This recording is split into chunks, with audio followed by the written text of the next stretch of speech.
Assalamualaikum warahmatullahi wabarakatuh. Bismillahirrahmanirrahim. Baiklah, di sini kita akan melanjutkan video atau penjelasan sebelumnya. Muslim yang terbaik bukan nabi yang mendekatkan diri atau takarrub kepada Allah sehingga meraih maqam atau derajat di sisinya dan menjadi kekasih Allah atau waliullah, atau adalah siddiqin.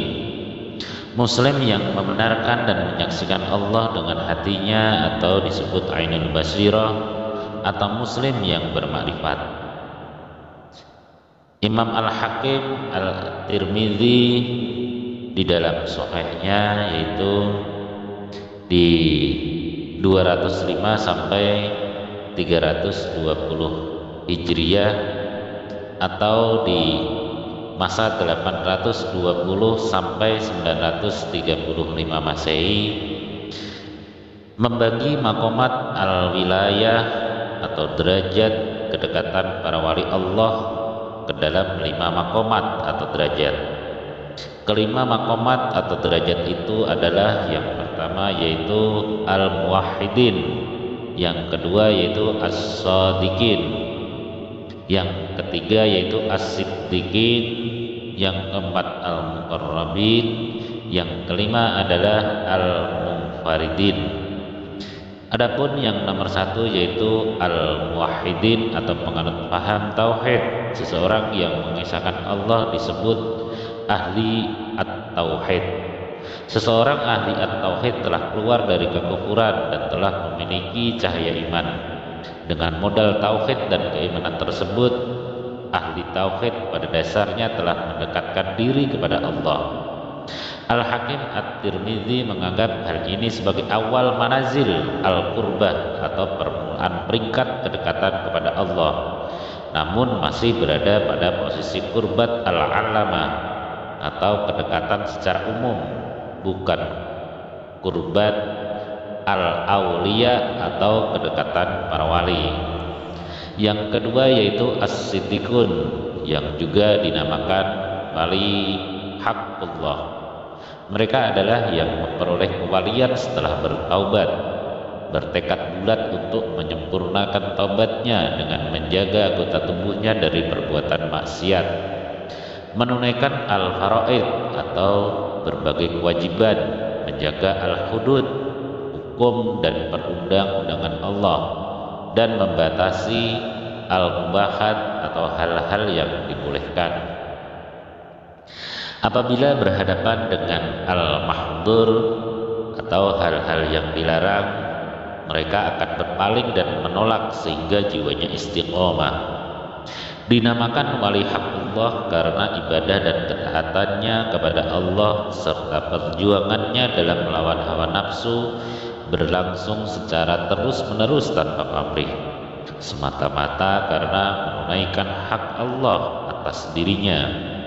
Kewalian ini dinamakan waliyatul haqqullah minas shadiqun, atau kewalian orang-orang yang benar dalam memenuhi haqqullah. Ada 2 ciri utama yang menjadi karakteristik aulia haqqullah, yaitu yang pertama bertaubat secara benar dan memelihara anggota tubuhnya dari hal-hal yang dilarang, dan yang kedua yaitu mengendalikan diri dari hal-hal yang dibolehkan. Seseorang wali haqqullah menurut Al-Hakim At-Tirmidzi mensucikan batinnya setelah merasakan istiqomah dalam kesucian lahiriahnya. Ia bertekad bulat untuk memenuhi dorongan rendah pada dirinya yang berkenaan dengan al-jawarih al-sab'ah atau 7 anggota tubuh, yakni mata, lidah, pendengaran, tangan, kaki, perut, dan kemaluan. Yang makomat yang ketiga yaitu as-siddiqin adalah orang-orang yang telah merdeka dari perbudakan nafsu. Kemerdekaan ini bukan bebas dari nafsu atau keinginan rendah, melainkan karena nafsunya berhasil mengambil jarak dari kalbu mereka.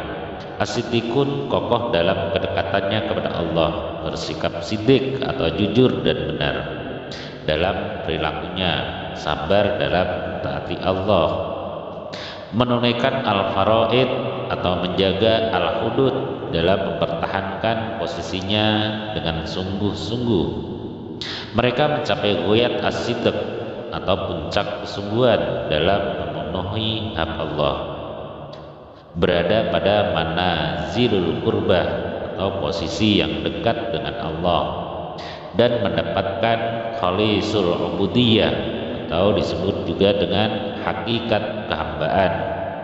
Mereka dinamakan al-muhibbun atau orang-orang yang telah kembali. Maqamat yang nomor 4 yaitu al-qarrabun. Mereka adalah al-siddiqun yang memiliki peluang untuk meningkatkan kualitas kedekatannya kepada Allah pada martabat al-muqarrabin atau martabat para wali yang didekatkan kepada Allah, bahkan hingga berada di puncak waliannya. Yang terakhir yaitu yang nomor 5 yaitu al-munfaridun.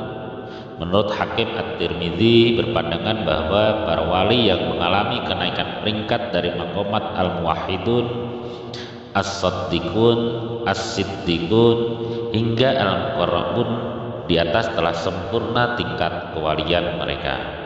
Hanya saja Allah mengangkat salah seorang mereka pada puncak kewalian tertinggi yang disebut dengan malakul malak dan menempatkan wali itu pada posisinya baina yadaihi atau di hadapannya. Pada saat seperti itu ia sibuk dengan Allah dan lupa kepada sesuatu selain Allah. Seseorang wali yang mencapai puncak kewalian tertinggi ini berada pada maqam munfaridin atau posisi malakul fardaniyah, yaitu merasakan kemanunggalan dengan Allah. Al-Hakim At-Tirmidzi tidak menggunakan istilah ittihad seperti Abu Yazid Al-Bustami yang hidup pada masa 261 Hijriah sampai 875 Masehi, atau hulul seperti Al-Hallaj atau wahdatul wujud seperti Imam Ibnu Arabi dalam menjelaskan persatuan seseorang wali kepada Allah Subhanahu wa taala. Ia menggunakan istilah liyufrida atau agar manunggal atau merasakan kamanunggalan.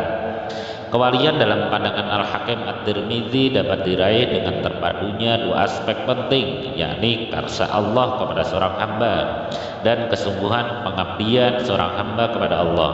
Aspek pertama merupakan memenang mutlak Allah, sedangkan aspek kedua merupakan perjuangan seorang hamba dengan mendekatkan diri kepada Allah Subhanahu wa taala. Semoga bisa diambil manfaat. Apabila ada salah dan khilaf mohon dimaafkan. Assalamualaikum warahmatullahi wabarakatuh.